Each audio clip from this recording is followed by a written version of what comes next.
Welcome to the Matt Laricy Project. This is a show about all things real estate, business, marketing, and entrepreneurship. Each show consists of myself, Matt Laricy, and a member of my team, and a guest. This week, the Matt Laricy Group team member joining us is Matt Piazza. Matt, how are we doing today? Good, strong. Strong. The one thing I'm very appreciative for, which I didn't mention prior to the taping, is that Matt is shaven today, and it has been quite some time since I've actually seen him have a shaved face. I appreciate that. Yeah, I figured it was It's a big moment. So yeah. Good work. Good, I'm just saying good, good work. That's Thank what I you. want to say. Thank It's good you. work. So today is episode 13, and this episode is called The Power of the Internet. And this week we have none other than Tim Mahoney, head of sales for SilverIP. Tim, how are we doing today? Doing strong to quite strong, Matt. Thank you Okay, for having me. It's a pleasure being here. Well, Tim, thanks for being here. We know we go pretty far back, Tim. Do you know how long we've known each other for? I believe it was freshman year high school math class, either Mr. Struck or Mr. Olson. Yeah. One of the two. Yeah. Kind of hit it off. From there, found ourselves hanging out in the basement quite a bit throughout the years. Yeah.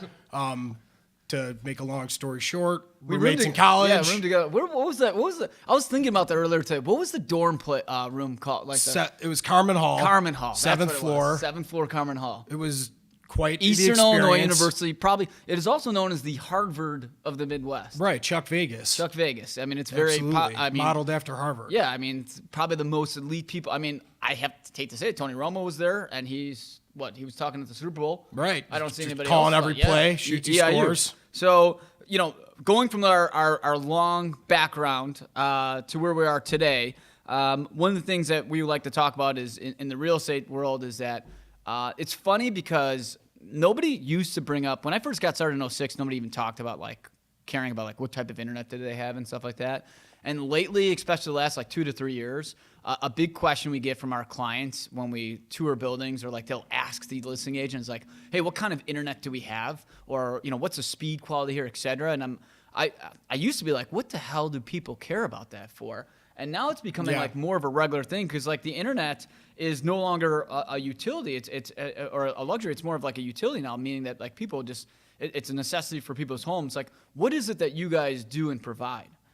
Well, so I specifically, just to give an introduction about what I do at SilverIP and what SilverIP does, we provide multi-dwelling, mid to high-rise, luxury residential apartment condominium units with symmetrical, dedicated bandwidth. Okay. And now what that means is, and I can get into the weeds many different directions here, but when we bring in a feed to the building, it is a direct connection to that building. It's a dedicated feed.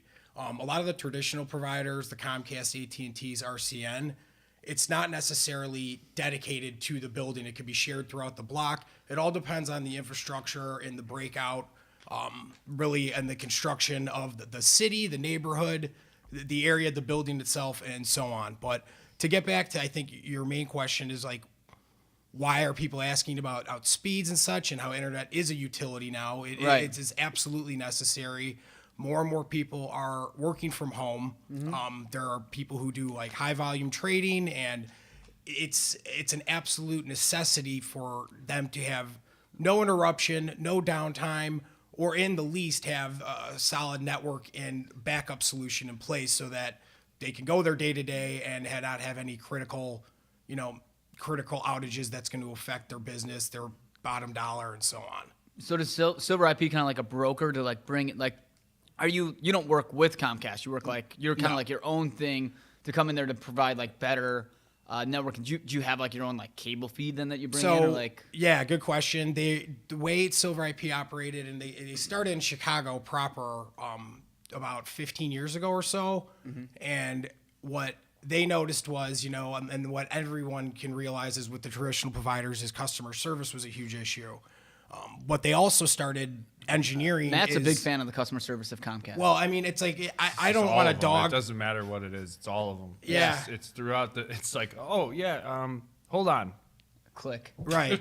Well, you talk, and you can get outsourced, and if you try the chat, you guys know it's frustrating, but the long and short of it was SilverIP identified that and also had mastered a technology that could deliver the service differently than the traditional providers that all use coax cabling. That's all legacy technology that. So essentially, in layman's terms for us that aren't as familiar with the internet, is that you're maybe a more local, better option for internet that is going to bring a faster speed than like more of the traditional route of like the RCNs and Comcast?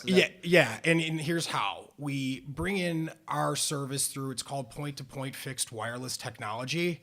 So from the rooftops, we have a little radio dish. It looks like a satellite, but it's not. Okay. It's a radio that points directly to another radio. Okay. And our service really only works in urban atmospheres where we can have several rooftops, surrounding every other area. So what we'll do is we'll use those point-to-point technology to deliver the bandwidth to the building. Each building will have a dedicated feed, a backup feed created from the mesh network that we've organically built out over the years. Yeah. So if there's a link of ours happens to go down or there's a power outage at a building, there's an instant failover and no one even notices the difference. So it's like a battery backup, almost like a sump pump the way I'm looking at it. Is that like if one goes out, something kicks in, a generator. Right. Yeah. Because you have to think of it too as internet. It's a backup. It's Right. self-explanatory. I don't know. It's a backup. You have any link, more but- examples? Yeah. It's like a backup. Yeah. It is like a backup. Well, it is. It's 100%. We install backup links in every It's a building. generator? Well, what this does is just it ensures that we'll know that there might be a problem, but the customers don't. Okay. And with over that fixed wireless technology, we can bring in our with wiring we don't use the traditional coax cabling. It's all Cat 3 or what would be best is Cat 5 or Cat 6. And with that type of cabling, which can go directly to each unit, a lot of buildings are already wired as such. Yep. But with that said, we can deliver symmetrical, dedicated bandwidth. So with cable and traditional providers, they might say they can do up to 50 megs, but their upload might be up to 3. With our symmetrical delivery, it would be our 100 meg package. You're getting 100 megabit upload, 100 megabit per second download. So you're throwing out a lot of numbers here. Yeah. So the Like, bigger slow me down anytime. the I can big go the in bigger the tangents. number, the higher the speed. Is that kind of the way to look at it? Yes. So 100 is better than 50 in this scenario. 100 is better than 50 in this scenario. Good to know. Okay. Right. Yeah. I mean, listen, sometimes it's lower. We're just trying to figure this out. Yeah, no why worries. why do people ask though? Like, what type of internet do they have? Like, is there some like if somebody's like, for people out there are looking and they're just starting to kind of understand like what these different internets are. Like, if they ask like what type of internet they have, like what's the answer they want to hear? Like, what's a good answer to that? Well, that's complicated because a lot of the times they're stuck in it. People only know the big companies that they've been locked into for 10 and 15 years, AT&T, Comcast, RCN here in Chicago. Yeah. And when people do ask, well, what's available, that's easy information to find out. And a Comcast or AT&T might be the options at the building, but the speeds that they're getting and the packages that are advertised might not be exactly up to speed to use. So do smaller companies like what yours people would need. like a smaller company like yours compared to a Comcast? Do you guys always have more speed than they do? And like, why would that be? Our speeds are absolute. It's because one, we bring in a dedicated feed to the building, so there's nothing shared throughout the block, right? As Comcast and AT&T have coax cabling run throughout the block, that can be shared throughout the entire 5 buildings, let's just say, Yeah. or within the building. If you guys have noticed at like a 6-7 p.m. when people are starting to get home and connecting to all their devices, things slow down. We bring a dedicated feeds to the building and dedicated feeds to the unit, and our speeds are as advertised. So if we're saying you're going to get 500 meg, that's exactly what you're going to get plugged into the wall. He was so excited he just threw his water I bottle just cap at the threw bottom. my cap down because I So get fired up. that was quick how he did Here, it. I got so- a backup for But you. let's get it back up. and just to continue, but our speeds are dedicated, guaranteed. So what you see is what you get. It's advertised. We have a 99.99% uptime. And with that said, you hear the terms up to speeds from other providers. Now, let me just ask you this because Yeah. we were talking before we went on, and I think like, for me, it's like if I wanted this, am I able to get this as a single person in a unit? Yes. Or am I able to, or does my building have to provide it? I guess is what my question would be. In most cases, Like, could a single unit, could I reach out to you, say, Tim, me and my wife want the best internet that you have because I'm going to start trading penny stocks from home tomorrow? yes, no, absolutely. And we are in plenty of buildings that may have an existing bulk agreement with a bigger provider. They may have signed a long-term dealer and what have you. But we can always come in as an additional option.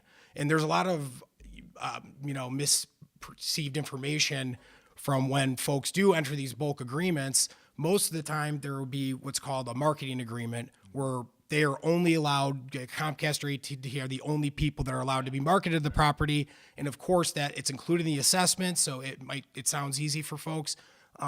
But we do have a lot of people in these same exact properties under bulk agreements that want another option because they need another backup. They're not happy with the service. They're willing to pay. Or it's got to be like speed, because like I know like a lot of traders, traders need the quickest internet in the world. They need the quickest like internet in the world, and absolutely. And given that we don't deliver over the same cabling, that allows them to have two different feeds entirely, so they wouldn't have any downtime whatsoever. But to elaborate a little bit more about folks under a bulk agreement, we are happy to come in and be another option, as well as have them test our service and throw our hat in the ring if they are to move forward with another bulk of contract and what have you. And then there's also buildings that have the makeup where they just want people to have as many options as possible. What it takes us to get that is the building needs to sign off a simple right of entry agreement where we can come in and just, we're not trespassing. And it is we'll market to the property if they ask us not to. Because like it used to be a big thing for buildings used to be like trying to get AT&T and RCN and all these companies, because obviously they want the cable. And then as internet became popular, then the internet option became part of the assessments. Right. But like now it almost seems like people are starting to go backwards. That people want the internet, but they don't want the cable package anymore. No, exactly. Are you seeing that happen more often than like when you guys are selling it? Like people are just cutting the cord. Like, do you see more people cutting the cord like in your business? 100, yeah, all the time. Huh. And we get asked about that specifically as things move forward to like 4K streaming and so on and so forth. They're asking if our speeds are going to be handle X amount of devices. A lot of people are streaming now. I don't have cable or any other type of provider of that nature. I do like YouTube TV. Just like apps and stuff like that. Yeah, apps, Netflix, that whole deal. So when I think the internet, I kind of just feel like, I want to be able to like go home, Netflix, chill, surf the internet a little bit, like, and I guess I didn't think like the speed matters, but like for people who work at home, like obviously they rely on their network a lot. Like what about like downtime? Like downtime happens in networks. Is it something that happens often in like stuff like yours or? Well, downtime, it can happen with any provider really. The internet, it's a living and breathing thing that you constantly need to be proactively engineering your network. And living and breathing reminds me of like Skynet from Terminator. Yeah. I don't want to see it. Not to freak anybody out, but with that said things are constantly changing. Construction, cables can get cut and so on. But we're one of the only providers of our nature that completely operates and owns its entire network.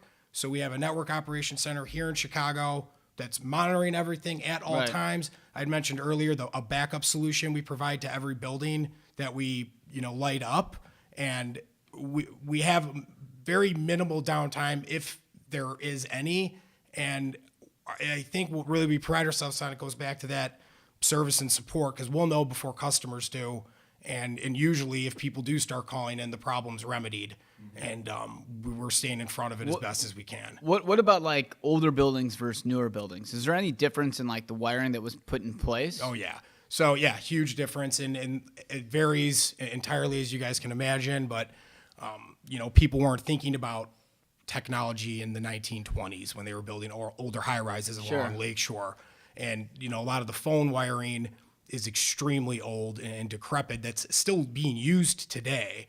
And in a lot of older buildings, they do not have the infrastructure to support higher speeds that even the existing cable that's installed are going to be able to bring to. So like, is there like a solution though to make an older building be able to have like high speed internet? Oh yeah, no, definitely. So I mean, what a lot of buildings that we're seeing are coming to us and asking about, they're looking for a rewire cost where, we would come in, we can either provide a quote, or if they're looking for a bulk agreement, we'll rewire a building at no cost, if they're going to be entering a bulk agreement with us. What's a contract got to be like 5 years or something like that? 5 years is pretty typical. Just to kind of recoup the cost of the wiring? Yeah, absolutely. And then, 5 years that people seem to be comfortable with. We don't really, other folks want to lock in a longer term price. It's a case by case basis, but there's a lot of buildings that have older tenants that aren't really interested in rewiring, and you have to think those buildings are going to be a bit behind the curve in terms of marketability moving forward, because in 5 years from now, there's going to be, a whole different drove of younger folks looking to move in as things change, and they won't be as ready for those types of customers bringing to, if that makes sense. Right. I mean, what about there's different types of things that are like Cat 5, 6 wiring. What does that even mean? Like, what's the difference between that stuff? So Cat 5, Cat 6, it's Ethernet cable. Everyone's seen them even if they don't know what it is, they've seen an Ethernet cable. Yeah. And in newer construction, what they'll do is they'll have either fiber assets or Cat 6 cabling, and they'll run everything to each unit, all coming back to every telecom closet on each floor, right? So newer buildings are privy to this, and it would be even plug and play. It just makes it easier for anyone to, in their unit, they plug in and they're ready to go. Now, older buildings, it would be a little bit more difficult because there might not be a telecom room or something to that nature. So 6 is better than 5 then here too, right? I'm sorry? Is a Cat 6 better than a Cat 5? It is. It's the newer, but we could still deliver gigabit speeds over Cat 5 or Cat 6. And we're limited on Cat 3 to 100, but What that's about a little in like the weeds. the distance? I remember I used to have High Point at my place before we got SilverIP. Okay. And I'll give a SilverIP plug. It's great. It's never down. But High Point would go down all the time. But if I was in a certain room of my house, I couldn't get internet. It just wouldn't work. Does that have to do Wi-Fi. with maybe your router? I don't know. Yeah, no, it does in a lot of cases. But with your stuff, it doesn't happen. But it did all the time with High. If I was in my bedroom, I could not get internet.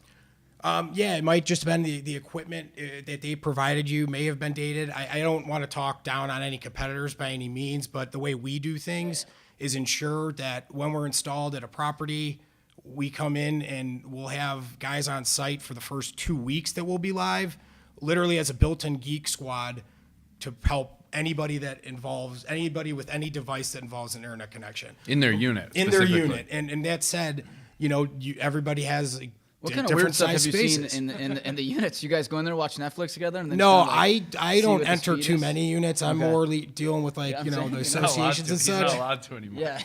Right? Yeah, no, I'm I don't go into units anymore. Yeah. Yeah. They barred him from that. Oh, God, I lost my train of thought, but It's all right. We got, we I mean, we'll have a guy on site Yeah. for 2 weeks or so, and they'll help out with anything. We'll be sure that the router's already pre-configured for your space, ensure that you're connected to the right frequency. All simple things we'll pre-configure and have folks on site, and that's what differentiates us from a lot of other competitors where it is that concierge level service and support. If you need to make a phone call, we'll have dedicated lines for each building. like a human that picks up the They're phone. in Chicago. They're in our offices. They're sitting right people there. can I show see up. them. Right. If they like, yeah, and absolutely. People, we have people show up for contest collections and whatnot. Yeah. But, we don't have too many angry customers, so that's a good thing. Do most of the problems then after that, that 2 week grace period of figuring everything out, are most of the problems in the unit? Are they at the building or after that? Or is it like the only problems that really occur are something that's outside of your hands at that point? Most of the problems are user generated errors on a tenant's end. Okay. And it's most of the time a simple fix. Shut it off. Unplug it. Exactly. Same Power bull- cycle. That's the biggest bullshit thing ever. like You're on the it's line- like you're on the Rock phone with said. Comcast. Yeah. You're like, Skyfall. did you unplug it? Yeah, it's like, thanks, Yes. man. Yeah. We learned about okay, that in unplug it 6th again. grade. Yeah. I see you didn't pay your bill. Yeah. So what about security? Security is a big issue nowadays. People are getting hacked, and information's getting stolen. How does SilverIP do anything different to help with security or anything like that? So, we own and operate our own network. I know we fully support the net neutrality. We don't monitor anyone's actual activity in any capacity. We don't sell data or anything of that nature. A lot of people are concerned about that. Other folks, of course, are concerned about network infiltration and things that are a little bit more complicated and I can't really speak to, but I know that the way we deliver it and monitor it, and we can have everything as secure as possible in the building. And also, too, people are worried about security as, I know we probably get into the connectedness of homes, but if you think about actual physical security where your cameras are now relying on your internet bandwidth and your video feeds and how critical is that going to be moving forward? Your Nest and all that. There's a lot to think about as the Internet of Things to be a bit cliche gets more prolific in all of our lives as it is. Right. What about, so like, what should people watch out for when they're trying to get internet? So like they're signing these bulk agreements or anything like that. Are there certain terms that people should be, wary of or anything like that? Yeah, and misinformation is one. I know they're cracking down on some of the traditional providers and the way that they've marketed their speeds.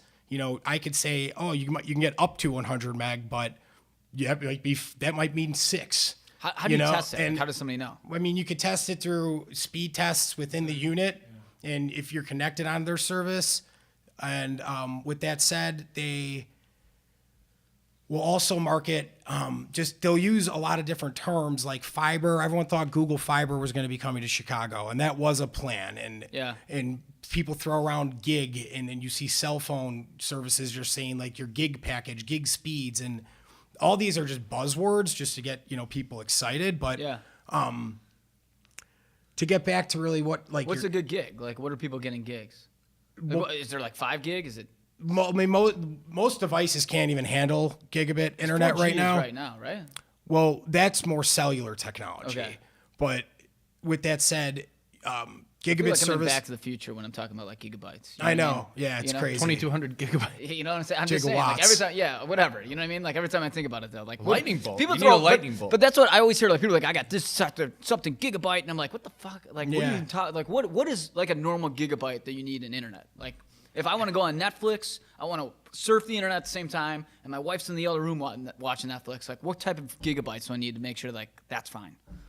At your building, your guys are all square. But that's because SilverIP is there. Yeah, no. You know what I'm saying? Like, I live in a house in the suburbs, and I want to have, and I got a kid too that's on the fucking iPad all the time. Yeah, I mean, 4 people could use devices, and none of us have to worry about speed. There's What's a lot. My gigabyte? I mean, you would need, I would say, in many cases, 100 meg is sufficient for any average user.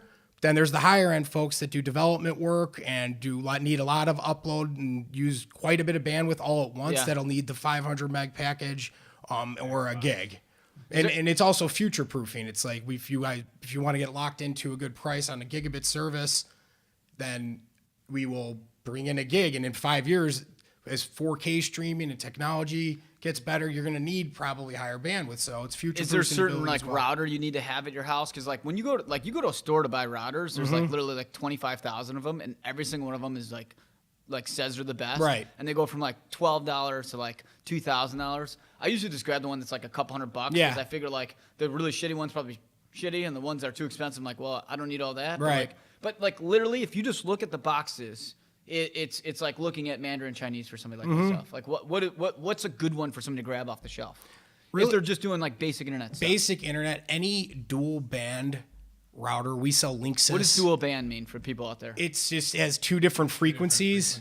Yep, there you go. Hey, not everybody knows that. No, I just knew what the word dual meant. So it's 2 different frequencies that can cover different distance. Yeah. I can't, honestly, I don't know a whole lot about what the frequencies mean. I know that if our dual band, I don't think that was in the template. No, it's all good. I know. We're off script. We didn't get a chance to go over that last night. So, and with that said, a lot of people will be connected to one frequency when they'll actually be able to get higher speeds on another. And that's as cut and dry as I can get on it. What about like 5G? Is 5G happening? Because you have 4G right now is the big LTE. Yeah. Do you think 5G is going to happen for cell phones? It's going to happen for cell phones, and I mean it's a longer ways away than the companies that are marketing it now, as devices can't handle it yet, but they will be. And also think about the infrastructure that they have to build, which I'm sure they currently are throughout the cities and the entire country and what have you. The thing about 5G is its capabilities are extremely high, and with even any type of bandwidth. However, it's going to be fast. It's going to be extremely fast, and we're far away from having that being our everyday solution for internet, cell phone, and everything. But think of it like this. In 10 years or something, we might not have any internet connections whatsoever. It might literally all be in the totally. air. I can't wait for that and to happen. When that does happen, I mean, it's going to be unbelievable. And what they're saying about 5G is you can have multiple gig speeds over 5G. Like that would probably put my job in jeopardy, but I think it's a little further down the road. And I also like to think that we're staying in front of the technology. And they don't know if it's has ability to be catered for high-rise buildings and so on. There's a lot of questions. You're going to hear a lot about 5G, especially with the cell phone companies promoting it. They may not be ready, but might even say 5G on your phone, and you might be on LTE. I don't really. It's kind of a I have a theory combo. that once 5 or 6G hits, like once we go to 6, like that's it. Like society's done. Yeah, I mean, once you hit 6G. Here's why though. Like I feel like right now people have like zero like attention span for like responses, and once we get to like where it's like 5 to 6, where it's just crazy quick. Like, that I just don't think we're gonna be able to handle it anymore. I don't know. Like, it's gonna be something else. Is 5G better than 4G? In this case, it is. Yes, it is.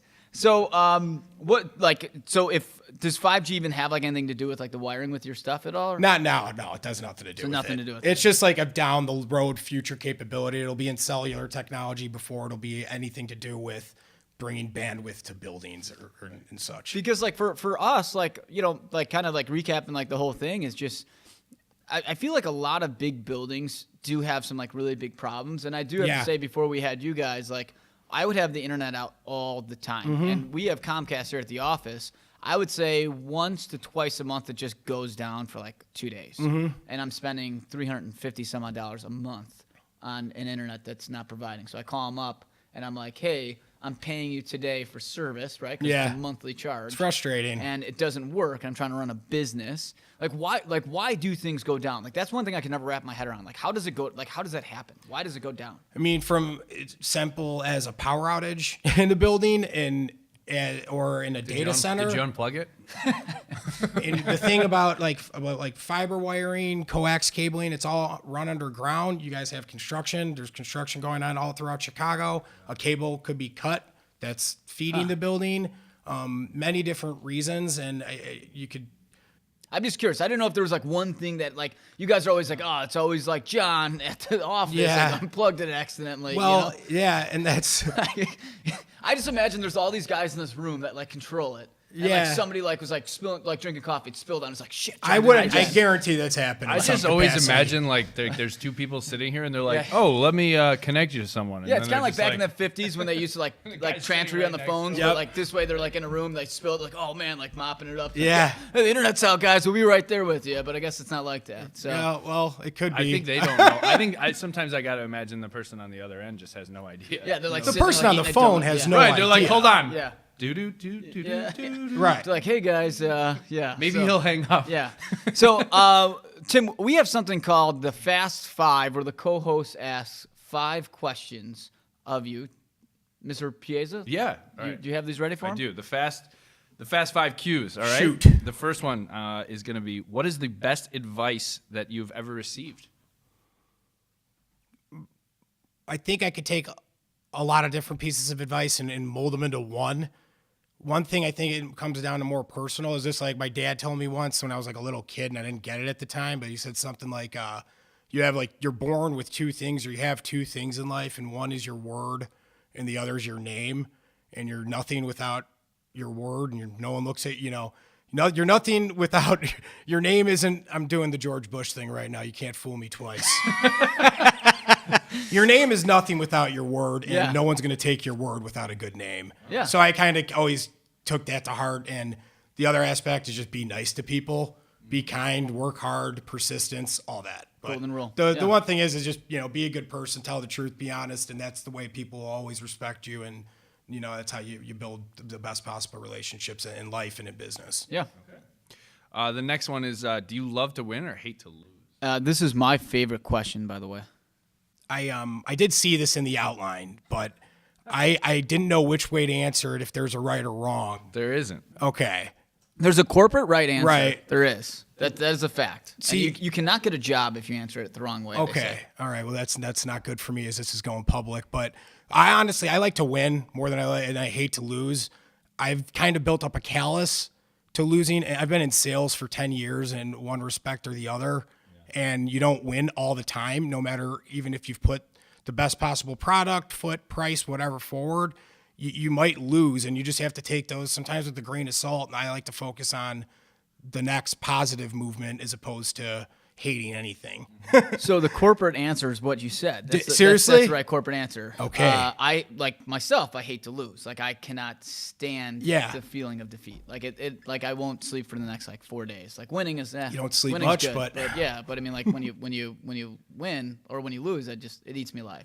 But there's no right or wrong answer in my opinion. I mean, I've been shattered by losses before, and I used to hate to lose so much. But I know we used to kinda play moved volleyball past it. together at the beach. Oh, yeah. And he would just not only him. If we lost, it was co-ed volleyball. Yeah, If we I lost- take intramural Are we going sports to talk about seriously. bad losers? Because I used to play hockey with Matt Piazza, and when we would beat him in an 11 o'clock at night men's league pickup game, he would walk off the ice and not say goodbye to anybody. Yeah, exactly. That's what I was just about to say. With the same thing with beach volleyball, everybody would be like, "We're going for drinks," and I'm like, "See you next week. When we fucking win, maybe we'll go get drinks." Well, I mean, I'm competitive, definitely, Yeah. in all respects. Yeah. And to touch on hockey, I mean, that's the most ridiculous statement you've ever said to me. Well, you would always lose to me in hockey. I mean, the teams were.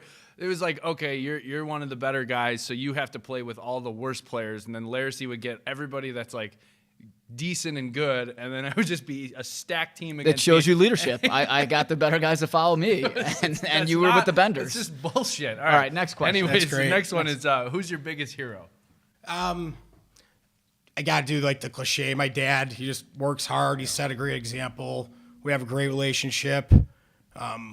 He's been somebody I can follow like as a role model throughout my whole life. So the cliche and easy response, my father is my hero for sure. Well, your father's also a client of MLG as well. That's right, yes. And I have to also say he is an amazing, wonderful person as well. Yeah. The best memory I have Big of Tommy. your dad, I'll tell you the best memory I have of your dad. Oh, is, yeah. I will say this because this is pretty good. We were sophomores. Was it sophomores or juniors? Sophomores, 100%. And we were in high school, and we had this big party at this apartment, and the cops came, and we were going to get arrested for underage drinking. And Mr. Mahoney rides in on like a white stallion and saves the day and makes sure none of us like gets arrested pretty much. We got tickets. We just didn't get arrested. Yeah, we didn't get arrested though. And they're like kind of like, I think we got out of the tickets even. One thing too, I kind of want to reiterate here is when all of our parents had to come. When my dad did, Matt Laricy was trying to take full responsibility for any alcohol that was there. And I really remember you were saying, "It's my beer, officer. I drank all the beer." Like, let all these guys go. And I'm like, my dad was like, "Just shut up." He did. Yeah, 15 years old. I remember that vividly for some reason. I was trying to help out the situation, but it worked out. I think that was the only like really slap on the wrist. We got a little more careful and I think we got smarter over time. You're 15, make stupid decisions. I think one of the first times that I met you, I had a pretty funny story real quick. We were golfing with our buddy Brian Jernick, and he's like, "Yeah, I used to be a pin seeker when I was like really young," and I was like, "Oh, maybe he's a good golfer." And we tee off, we hit decent shots. He puts his first ball about 8 feet or something, or straight out of bounds. And Jernick looks at me, he goes, "Must have been a while ago." Yeah. Oh man, it was. I mean, I was playing my best golf in the instructional leagues around 5th grade, 6th grade at Royal Park, Silver Lake. So this is a little. You develop bad habits over time. Golf's a tough sport. It is a tough sport. That's why it was just very funny. We're like, "Oh, let's see what he hits." And then you did the whole pick up your club joke on me, and then dropped it in front of me, said never pick it up again. I go, "Hey, real quick, somebody tell me this. Set that club down," and he set it down, and I was like, "See how you're standing?" He's like, "Yeah, how am I standing?" I go, "Don't ever fucking pick that thing up again." That was good. Awesome. Anyways, if you had one superpower, what would it be? Teleportation, 100%. He knew that right away. You know what? That is like the fourth person that said it. So I think of teleportation. The first thing I think of right away is Nightcrawler. Okay. Nightcrawler comes to mind, absolutely, for sure. That is the first mutant that comes to mind. Yeah. But I mean, teleportation, because I just want to go places like on a drop of a dime. If that was possible. If it's like a teleportation where there's limitations, like you can only teleport to places you've been, that would be an issue for me. Okay. Because I want to go to places I haven't. Got it. Now, for the record, you're a Marvel, not a DC guy. Right? Yeah, Marvel, absolutely. Yeah. I mean, I do enjoy Batman, Superman, and stuff, but it's no question. Yeah. Okay. Just want to clear that up. All right. Last one. What makes you Chicago? In one word? No, you didn't say that. I didn't say that. Yeah, no, I think what just makes me Chicago, work, live, fully ingrained in the city's culture. I take the CTA every day. I take, go to Cubs games, Bulls games, Bears games, Yeah. just kind of. No Sox games. No, I try to not to venture too far down towards incentive rate field, as I think they're calling it now. Yeah. Given that they didn't give Manny Machado the guaranteed money, I'd like to coin that term. Yeah. Incentive rate field. All right. Tim So Mahoney. where can people find you and what do you want to plug?